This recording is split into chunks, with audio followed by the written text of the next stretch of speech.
Alex, can you hear me? Yes, I can. Gus, you sound very different because you're not Gus. Yeah, indeed not Gus. We have an impersonator in the house, but we know this guy, and his name is Amir.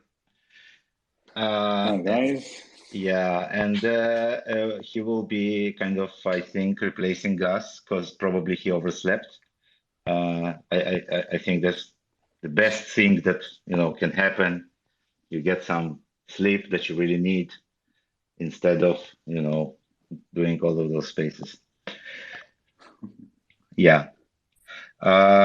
So if Gus wakes up sometime during the next hour, he might join, and if not, we will continue talking about things that are of great interest for everyone in our fine community. And today we're going to talk about money and numbers. And I think it's very fortunate that Amir is here because he will also tell us about all kind of financial details. But wait, let's wait for a few moments for more people to join.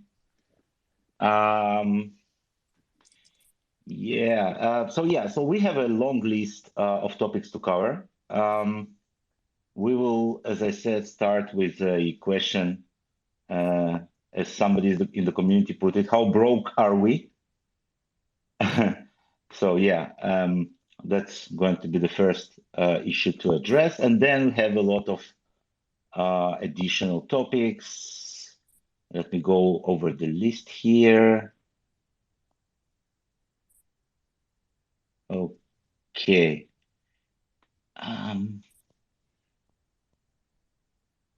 Great.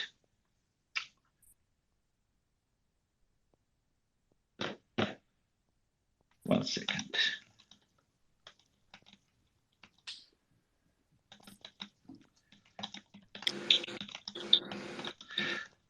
Before you start getting like really into it, when you do start, Yeah. I just wanted to say something about the funding whenever you're ready to start this thing off. Yeah. Funding. So the first topic today is funding. Okay. So let's start with some numbers. Wait a second, I just want to open my records here. And get all the suspense out of the way, and then we will talk about what we can do with those numbers and what we're going to do. Okay, so the Beam Foundation has 2 million beams.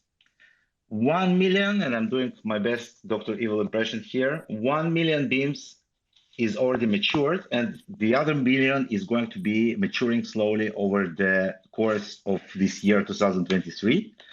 At a rate of about 70,000 beam per month. So this is kind of the beam number. Now, before you go and calculate in your head how little actual US dollars that is, let's point a couple of additional things that are important. So first of all, as you know, team members of Beam have additional allocations, which are their personal allocations. But that means that they also have a vested interest in, success of Beam and seeing price of Beam go up. So this means that Beam team is going to be like really interested and aligned in terms of wanting to increase Beam price and the overall success of the project over the next year. This is important to mention. Now, as of now, in terms of kind of ongoing work, we continue as planned. So all of the items that were mentioned in the roadmap are on track and are going to be delivered as soon as possible, obviously, during the course of this year.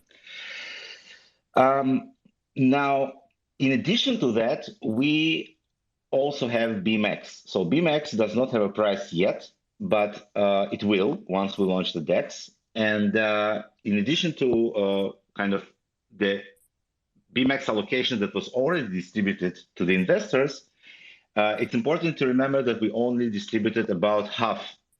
I don't remember, it was like 9.5%, right, Amir, of Beam allocation? Correct. which means that BMX allocation. BMX allocation, I'm sorry, which means that we have additional 10.5% of BMX allocation from the original kind of portion that was allocated to investors in the first place, which were not yet sold to investors. And that means that if we do come up with a good story and good kind of ideas, we can still raise more funds using this unallocated BMX. Obviously, one of the things that should happen for this to be feasible is what a lot of community members talked about, Jatirovsky specifically very recently, is to show that the BMX has actual utility. So we have a clear alignment of interest on that front to show that BMX is actually useful, not only for governance, as we said, but also for profit sharing and as many other things as possible. And that will make it attractive to kind of future investors. Now, yeah. I will also add that about the BMX allocation, the DAO itself also have a dedicated allocation, which of course we do not control, and the DAO will vote upon how to use those BMXs. So it's not ending with what allocated to future investors. Yeah. So additional thing that we're going to do over the next, I think, months or so, we are going to move all of these funds, all of the funds that we have in Beam, that the Beam Foundation had in Beam, into a DAO contract. So that, first of all, we have from now on complete transparency on where these funds are and how they're used, and they're going to be used only through on-chain voting mechanism. So it means that we will, take all of the already matured Beam allocation and move it into a transparent contract. And also, whenever a new portion of Beam is maturing every month, we will also move it immediately into the contract.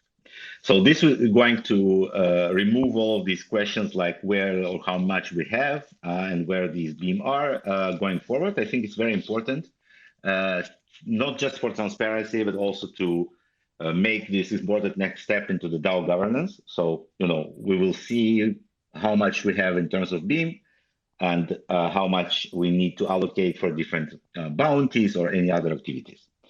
Now, in addition to these funds, there are also some amounts that are used for maintenance of infrastructure components, which means Bootstrap servers, GitHub accounts.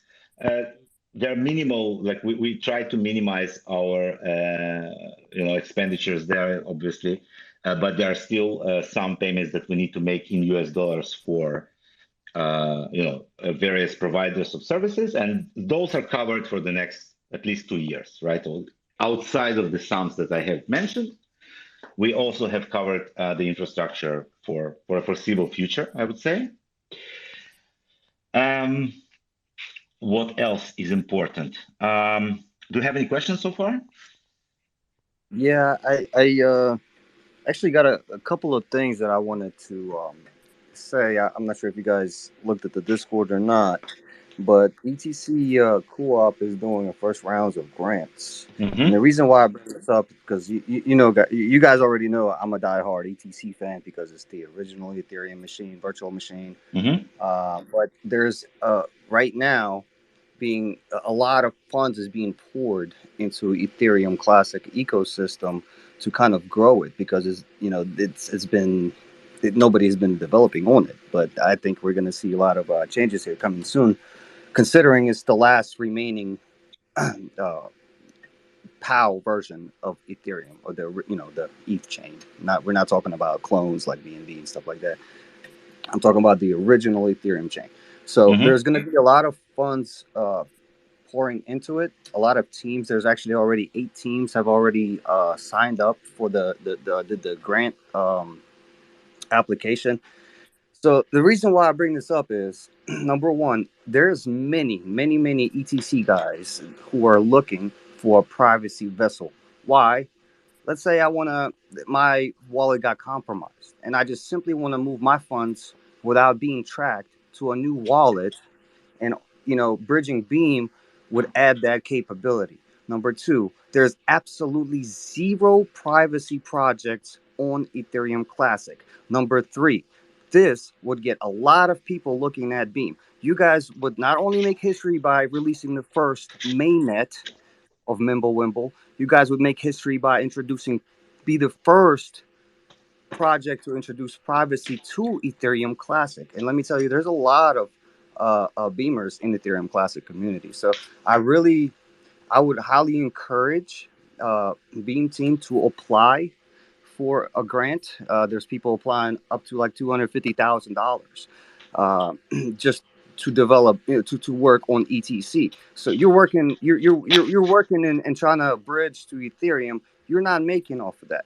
Here you can get proper funding and work to bridge onto a chain which is about to flourish, and it's about money is about institutional money is about to start pouring. There's a lot of institutions that are actually um, are getting involved with ETC right now, and the volume has been pretty much saying it all. If you have been looking at how much volume ETC does every single day, it is one of the top 10 when it comes to volume alone. So I think this would really kind of put Beam on the map as being the first to bring privacy to us. Um, and then the second thing I wanted to mention, there was a gentleman, or maybe it was a lady, but I think it was a gentleman in Discord, and I'm not sure if that's something that you guys can do, or if it's even if it's, I don't know if it's a fix or error, but he mentioned that he said kinda sad that Beam Node does not have the regular RPC API just like Beam Wallet APIs. So he was struggling um, Yeah. in the mining channel. I don't know. I don't know if you guys could somehow address that as well. And that's the only thing I really want to say. Yeah. Okay. So let's start with the first. I think it's a great idea, and we will definitely do that. I mean, like for sure. And going like a little bit, kind of running forward to the part of what we are doing right now, but I think it's very relevant to mention it.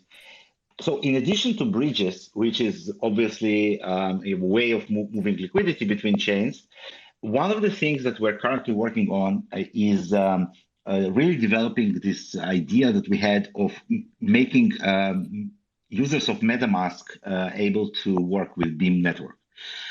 So initially, it was a kind of a proof of concept, something relatively simple that we put together, and it was not usable in kind of more production level environments. But now what we're doing is actually setting it up as a complete and production mainnet ready service, acting like an infuser of sorts, which is how MetaMask works with Ethereum and other networks. And so it means that people who are using Ethereum Classic today and use MetaMask for that will be able to get these privacy-enabled applications using the same interface that's similar to them, and obviously will make the adoption and the learning curve cycles much easier. And I think it will greatly improve the chances of people actually doing something with Beam. So it's kind of, we do things in this direction. We didn't think about ETC, and great, thank you very much for bringing this up. We will definitely apply to those grants. And even more importantly than grants, if you know people who are working on ETC, on those projects that we can talk with, consult with, maybe understand a little bit more, like what they had in mind, people who are interested in privacy and are also strong with ETC community will definitely also be very useful. I think it's a great idea, and we'll definitely investigate that. Yeah, I just think it would be. I'm sorry. Go ahead. No, sure. You go ahead.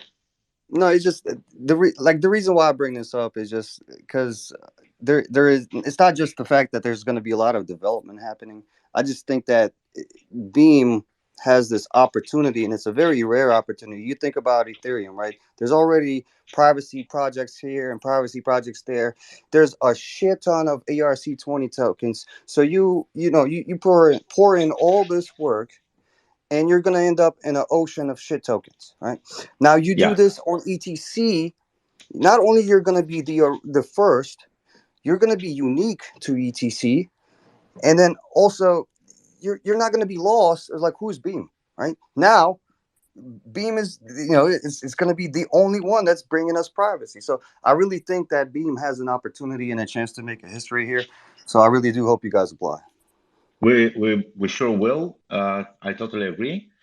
Okay, just a quick remark regarding the second question about the RPC API. So the reason the Beam node does not have a, let's say, a traditional or kind of the RPC that people are used to in Ethereum is because you can hardly do anything with Beam node without having a wallet, since everything needs an access to your keys in some way. And in fact, the API wallet is actually kind of the API for the node as well, right? So it's kind of the same ideas, only they are packaged slightly differently. And the reason for that is, for most operations, you need your secrets, and the secrets are stored in the wallet. And if this person has any kind of specific difficulties, I would gladly talk directly, just direct them to me, and I will kind of happily either help myself or direct to some team member who can help with the specific needs. Keys, there was a question in the mining channel on Discord. Whenever you get time. Yeah, sure. We will find it.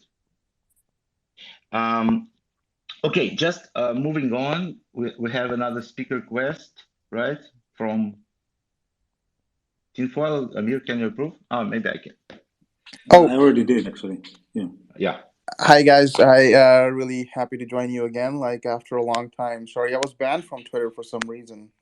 I don't know why.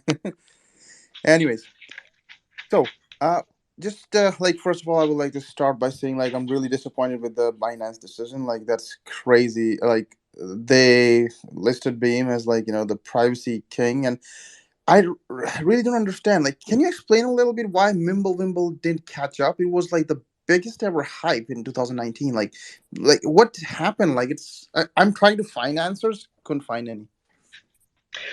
Yeah, it's a good question. I will kind of try to give my version of events, and obviously my personal opinion may vary from opinion of other people. Back in 2019, there were several things that were happening. First of all, if you remember, it was a crypto winter of its own, the previous one. And when we launched alongside Green in January 2019, there were actually quite few launches of layer one projects at that time. So that's the first reason that Mimblewimble captured a lot of attention initially. The second reason was that there were a lot of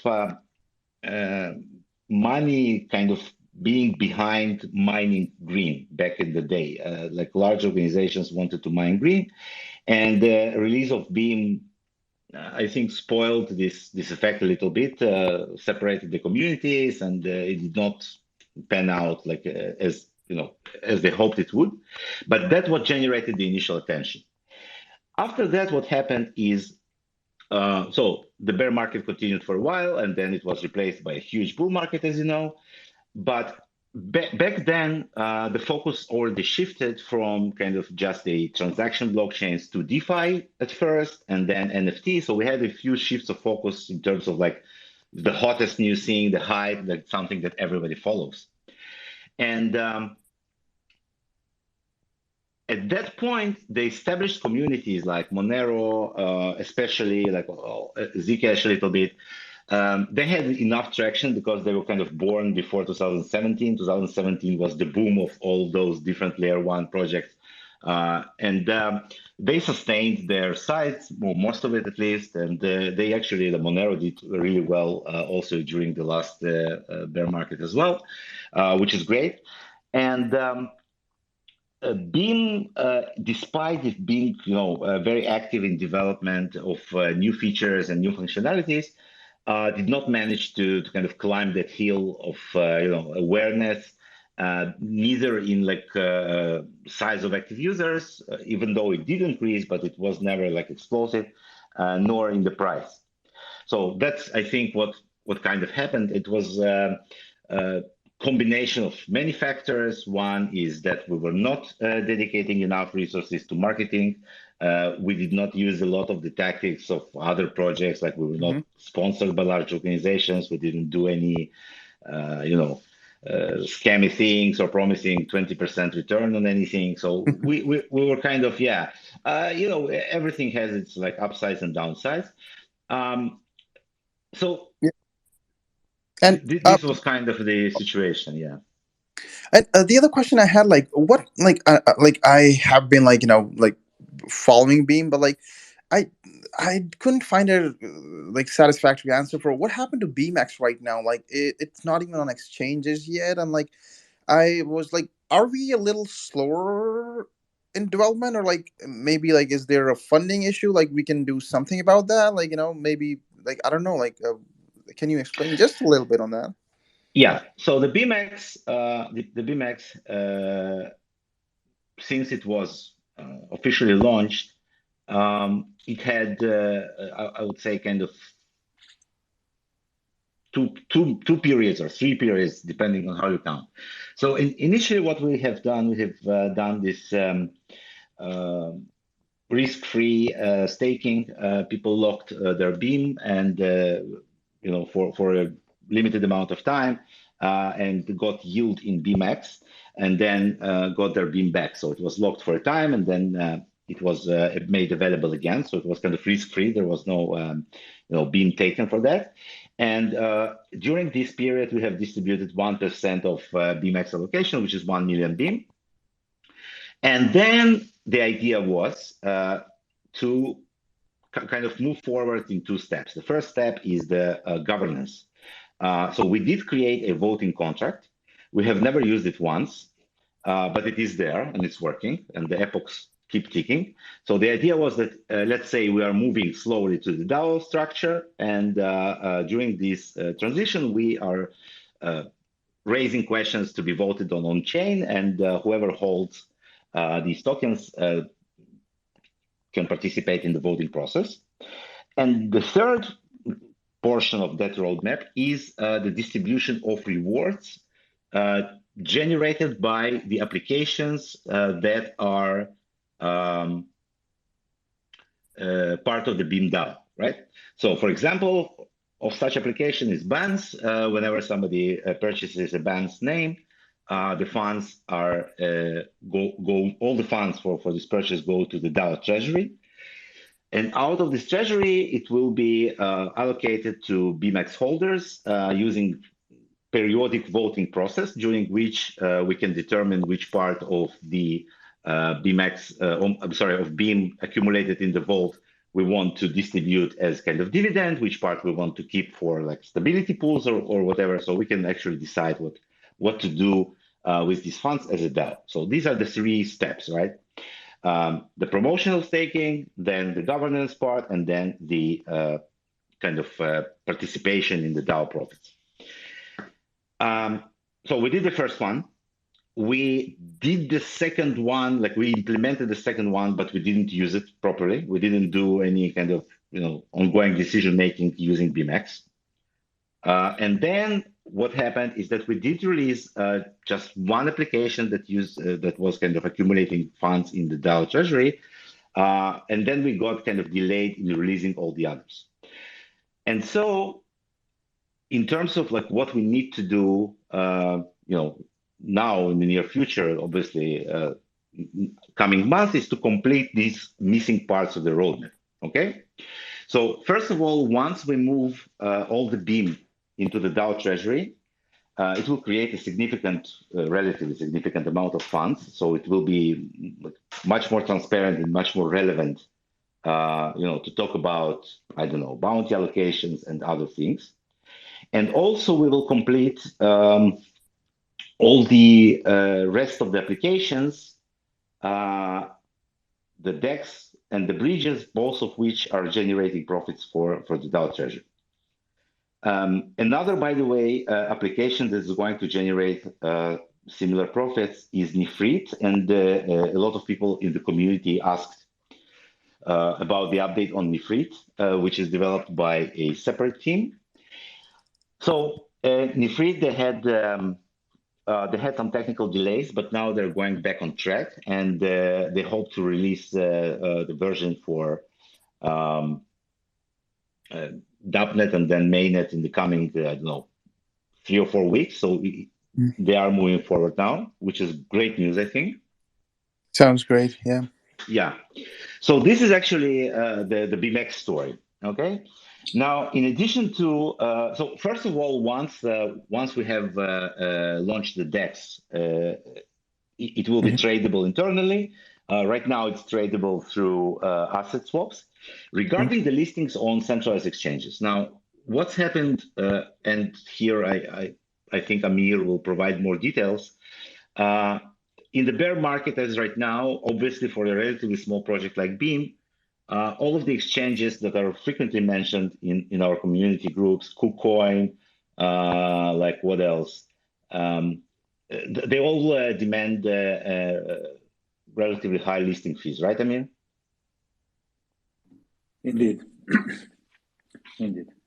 So yeah, we're not idle in this front. We are seeing and talking to exchanges. Also, we saw a lot of people in the community recently complaining about the lack of US support. We see it, we feel it. We see also in the analytics, even in the spaces, the website, like I would say, big portion of Beam community comes from the US, and we don't have a good solution for it now. In terms of centralized exchanges, I do think that once we will do the two-sided bridge, and you could take your Beam, wrap them as ERC20 and BeamX as ERC20, then you can trade it on SushiSwap, Uniswap, wherever, and that's going to solve some of the pain. I still think that we do need a better solution for US person, and we are working on that. We are talking to exchanges, and as Romano mentioned, the listing fee are usually quite high, as well as all the surrounding documents that they do require. Yeah, and so a Beam is like actually like like I think it's financed by like the Treasury, Beam Treasury, right? Yeah. Indeed. Alrighty, yeah. So like yeah, that's yeah, and especially after the price dips, like it affects the treasury as well, right? Like so it might be a little hard to like get listed on like Bitfinex or like like exchanges that kind of matter, right? Yeah, here is exactly the point. There are two components to listing on large exchanges. The first one is money, like purely like the price that you need to pay. But even if we put that aside, there is demand for KYC from all project members. Like they won't just list a project which is, I don't know, trying to be decentralized.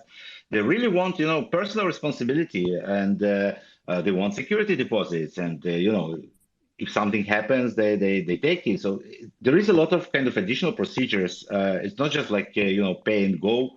It's actually a process that requires quite a lot of legal. I don't know, the register, the entity should be registered somewhere, like somebody needs to sign those papers with official, official representative of the project, right? So decentralized projects are always problematic in this regard. So let's say if Bitcoin was less successful in terms of its performance, it would have a hard time being listed.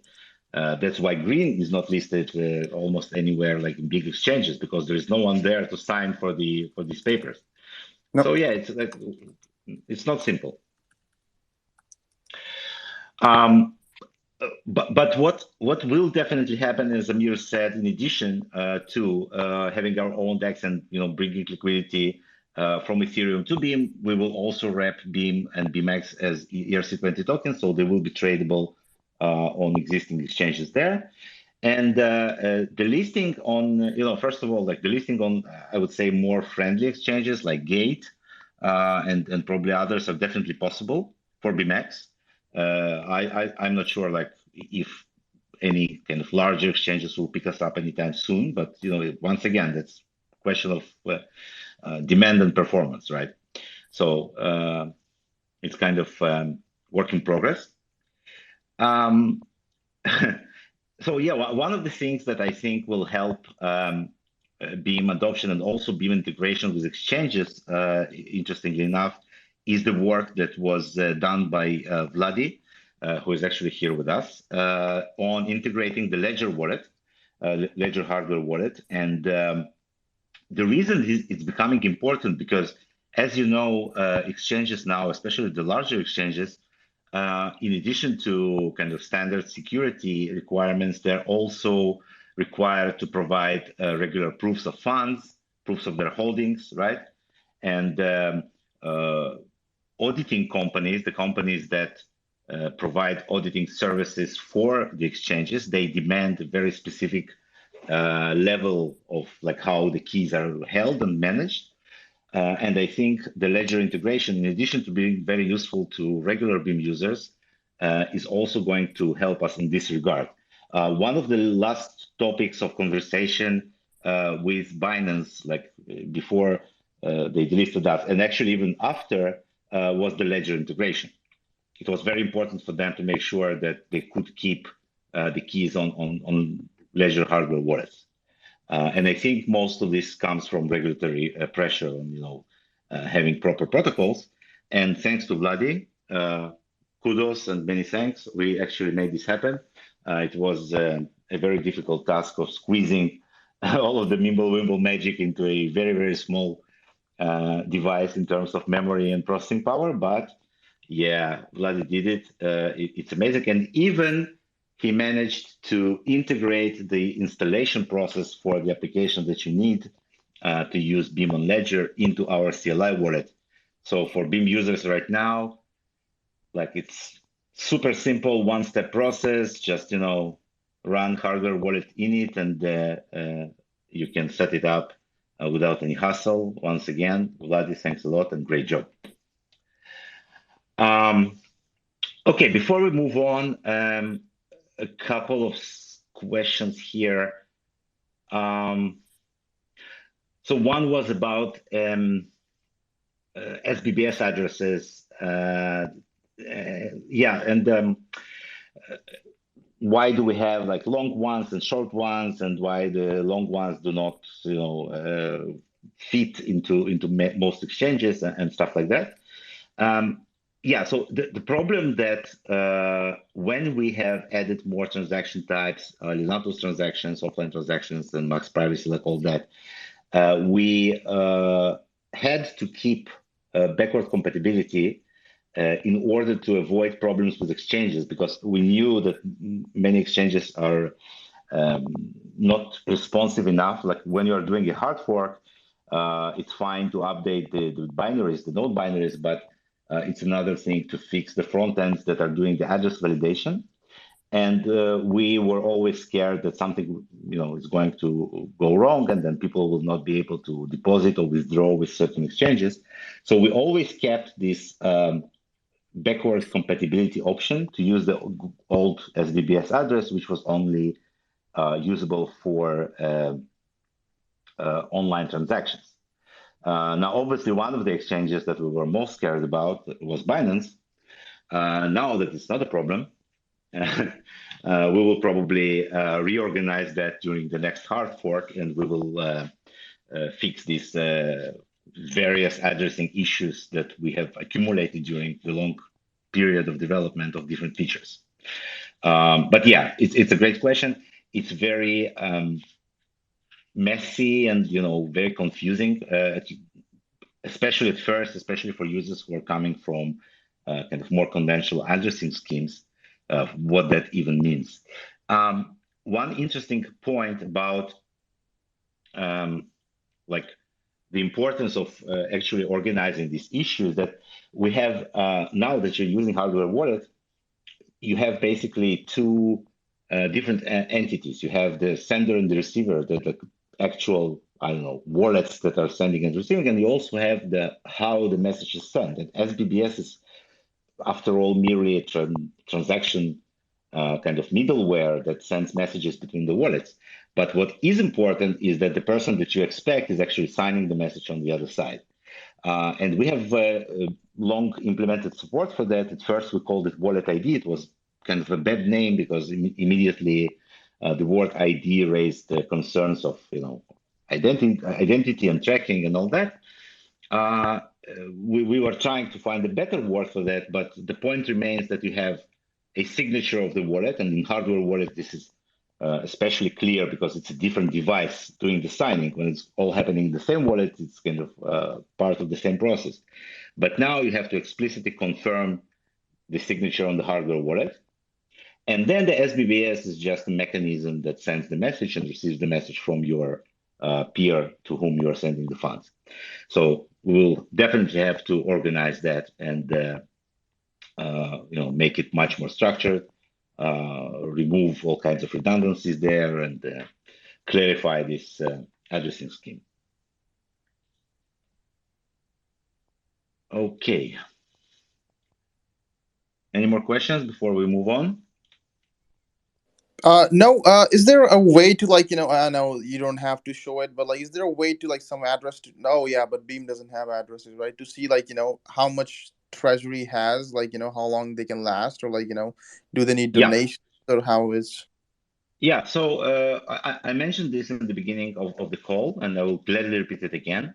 We are going to move all the available Beam from a treasury into a transparent smart contract managed by the DAO. Wonderful. So all of the Beam will be in a contract that like anyone will be able to see exactly how much is there. And as I mentioned, there are two parts to the treasury. The part that is already vested and is available to be transacted with. And then there are additional kind of payments, not payments, like additional portions like being unfrozen every month, being made available because it has a vesting schedule like everybody else. And once this amount is vested, it will be immediately transferred to the same contract. And from there, it will be distributed during the, like using the on-chain voting mechanism to whatever, bounties or whatever causes that we need. So, yeah. Yeah, and final question, just a quick one. Like, I know you don't have to tell me this, but like, just asking, so how much Beam does the team has vested and invested? Like, if you can, like, if you have an idea or if there is a number. There is the original file location, right? So we have it somewhere. Yeah. The emission is public, of course, without names and who gets what, but the team allocation is public, and let me drop it in the main chat or in the tweet, actually. Just give me a second. Oh, thank you very much. Like, you guys are like kind of very transparent for a privacy company. No, just kidding. No, it's more about the original kind of I don't know how to call it, a schedule or agreement that we had, like in terms of the emission, and so just for people who are maybe new or are not familiar with this. When we started the project, we had several options to how to get funded. ICO was basically all the boom and the most common way to get funded. The problem with ICO is that you get all the money up front, and then you just go to Brazil or somewhere non-extradition country, and you don't worry about anything anymore. You already did your exit, and why would you even work? And that's what unfortunately a lot of people did. So we didn't want to go this way. What we wanted to do is to create a long-term alignment of interests of all the involved parties. And the involved parties actually are the original investors that put the money into the project in the beginning. Beam raised about $6 million back then in 2018. Way too little, by the way. Like a small piece of advice: if you're going to raise more. There was a part going to the team, which was coded in the treasury, and the largest allocation went to the Beam Foundation. So the vesting started immediately from the first mine block, and it opens in a monthly batches. And the the idea was that we have like initial amount of money that we got from investors to set it up. And then we needed to get to a Beam price that will be sufficient for the Beam Foundation to move it forward. And for a while, it was never actually covering all of the expenses per se. Even when the Beam price was like $1, we always needed like a little bit more because the team was large. We did like not large. The team was large enough, and we did a lot of projects, and we didn't want to kind of sacrifice the ability of doing a lot of different things and moving forward in many directions, which I'm glad we did because along the way, like for example, the fact that we implemented Lilantus. By the way, this is also funny, a funny story because the reason we implemented Lilantus was because of that article by Ivan Bugatti, who said that Mimblewimble can be easily traced, which is total bullshit. But we didn't want to leave even this tiny kind of possibility to chance, so we said no problem. Like Mimblewimble is traceable, we will add Lilantus shielded pool, which will completely remove this problem. So we did. And then using the technology that we developed through during implementation of Lilantus, we implemented the smart contracts. So paradoxically, from one perspective, this article did a lot of damage to Mimblewimble protocol, not just for us, but also, for example, for Litecoin, Green, Litecoin, Mimblewimble extension blocks, like all of this. But on the other hand, it motivated us to add Lilantus, which in turn allowed us to create smart contracts. So yeah, there's always something good and something bad. At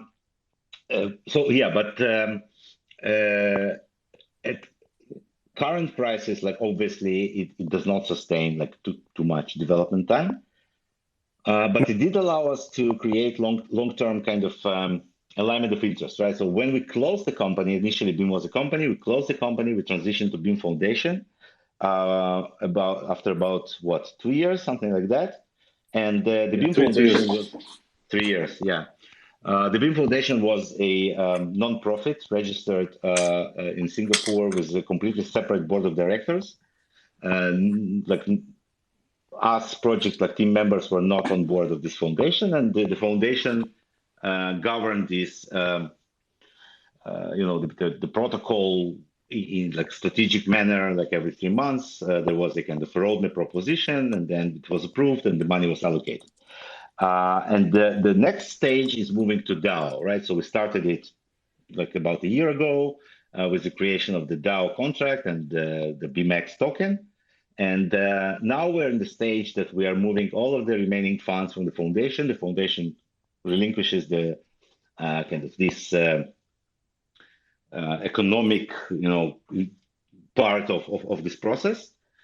And as a result, all of the decision making will move through DAO, including the funding of specific activities.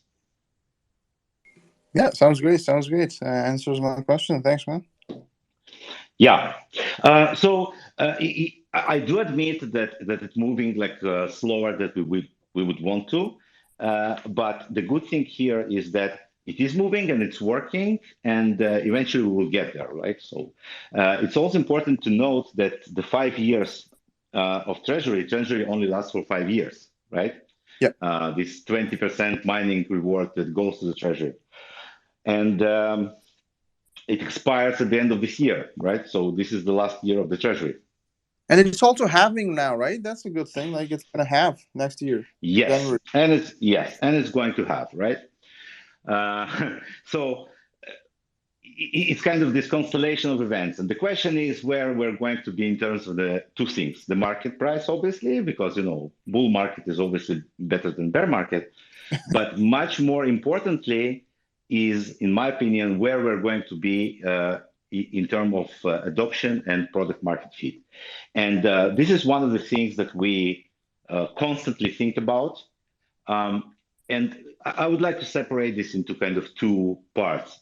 The first part is the roadmap that we have announced that we're working on. And in addition to all of the applications that we talked about way too many times, like the DEX and the bridges and all that, there are two kind of parts to this puzzle which are more strategic. One is the EVM integration, which Vladi, our resident genius, is also working on. And it will also happen at some point, and it will require a hard fork. The Beam 8 will be that hard fork to enable this functionality. Yep. It's very important for two reasons. First of all, EVM has become a kind of standard de facto in terms of the virtual machine that developers go to implement contracts. Even today, they can be deployed on Ethereum, Ethereum Classic, on I don't know, Binance Smart Chain, on Polygon, and many others. So it's important to have this ability. And also in terms of moving existing applications, right? So these ecosystems have developed large and the varied families of applications that can be just easier ported than rewritten. Now, the second part is integration with MetaMask and other kind of Ethereum, not just like Ethereum, but wallets that are more popular and can provide access to more and more users, right? So these things are happening no matter what. Now, the second part is things that we are kind of discussing and thinking and evaluating in terms of what we can do to kind of, grab a better market share during this year. And these questions are actually more, I would say, less clear or less well defined. My personal opinion is that we're currently right now, I think, in the middle. We're between hypes, right? We were after NFT hype, at the end of the zero knowledge rollups hype, and we're kind of waiting for the next thing to happen. And I don't know what it's going to be. So this is kind of the situation. And what we would like to do is we would like, for example, just like the idea of providing privacy for Ethereum Classic, it's a great idea, right? So this is the kind of thing that can actually work for us, put us on the map in a much better way. So these are the types of the ideas that we're looking for. Now, in terms of the possibilities, because of the fact that for the last 4 years, we have been developing immense amount of infrastructure components, there are really very little things that we cannot do, right? We have smart contracts, we have IPFS integration, we have atomic swaps, we have integration with other blockchains, and we have bridges. So we have a lot of components. We have these SBBS that the wallets use to communicate. So we can think about layer 2 applications, right? So we can think about a lot of different things. And what we need is to only find one. We need to find one promising direction, because obviously we cannot, definitely not with this amount of funds, we cannot do everything at once like we used to. We need to focus, and we need to find a good direction to focus on. So in addition to all of the things that we mentioned in the roadmap, this is currently the, I would say, top priority and the most focus that we as a team, as a project, are working on. Yeah, I think bridging to ETC, like you mentioned, is kind of the go-to route in my opinion, because if you think about it, it's not just bridging ETC. ETC has its own DeFi system too, and they have their own tokens and everything else. And sometimes, people, they just want to trade. They can utilize the Beam DEX. If they can just wrap their tokens and trade it on the Beam DEX and then send it back to a whole new address and nobody knows their trades. I mean, people are looking for these type of vessels, and Beam has all of that stuff. It has its own DeFi system. So you're kind of merging the two ecosystems together. While ETC is growing, Beam will grow too, and one will kind of support the other, and they both will support each other, I think, in my opinion. And considering that people are just now starting to wake up that ETC is actually the original Ethereum chain and the original EVM, there's only, I can only see it going up. I don't, it can only grow. That's all. Sure. No, I mean, we definitely will. Yeah, listen, so we're kind of, even though we started relatively later, we're approaching the hour. So let me just quickly recap once again what we have been talking about in terms of, starting with the funding. So as I said, Beam Foundation currently has about 2 million Beam in Beam form, 1 million out of which is already vested, and the other million will be vested throughout this year. This year will be the last year of the treasury, and there will be a halving on January 3rd, 2024. So all of these funds will be moved into a DAO governed contract, which will be transparent, and we will show on the blockchain the amount of Beam left in the treasury. Now it's the DAO treasury at each time. And these funds will be used for all purposes of whether it's bounties or any other expenses, and the process will be governed by on-chain voting. Now, we do have, in addition to that, enough funds in US dollar form to cover the infrastructure costs for the next 2 years, which includes the GitHub accounts, the Amazon servers that currently hold our Bootstrap nodes, and all the rest of the kind of, DNSs, domains, whatever, the website, downloads, S3, whatever that is required to keep the project operational. That's the second part. The third part is in terms of the roadmap. We will deliver all of the immediate things that are currently being worked on. And in addition to that, we are currently working on 2 strategic items. One of them is the EVM integration, and the second one is support for MetaMask wallets to be able to work with Beam Network.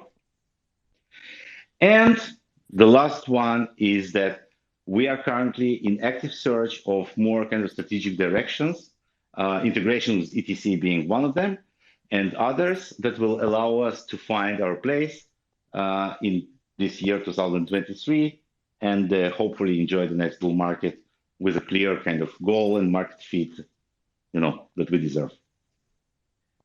That's about it. Alex, there are a few more questions from Discord, actually.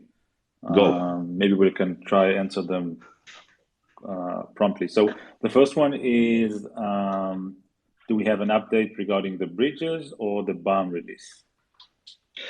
Okay, so the bridges are in the process of being released to mainnet, right? So I think the Ethereum contracts are already up, Beam contracts as well. Right now, we're finalizing some UI issues, and it's like final stages of release. That's about the bridges. The BAM is going to be released with the next wallet update. It will include the hardware wallet integration, obviously, that we talked about. In addition, not exactly sure when it will happen because it requires QA effort, and right now most of the QA is going to the release of upcoming applications. The DEX is going to be released to DAppNet. I really hope in the beginning of next week. There are only there are only UI issues remaining, right? Polishing the screens, making them more pretty. In terms of functionality, everything was implemented already, and most of it tested.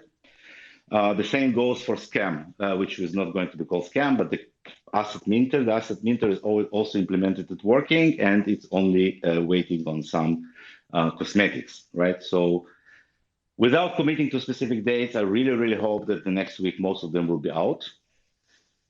And obviously, we will announce it beforehand, right? We'll make it ready.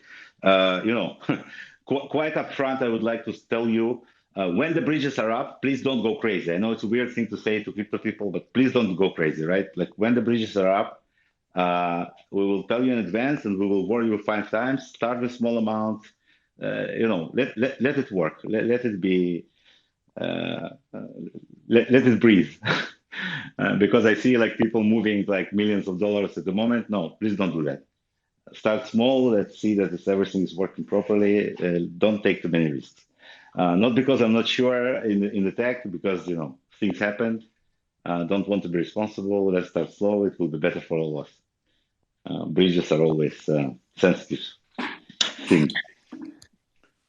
In short, keep you posted. It should be very soon. There are a few more stuff that I can actually address. One of them is the request to upload spaces to YouTube again. It's happening. What happened is one of the spaces was not recorded, so it was, of course, not uploaded.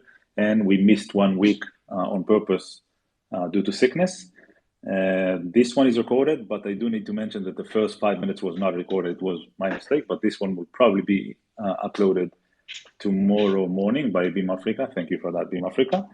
There was a request to clean some spam accounts. I don't think we need to discuss it. I'll just take care, both on Twitter and Telegram.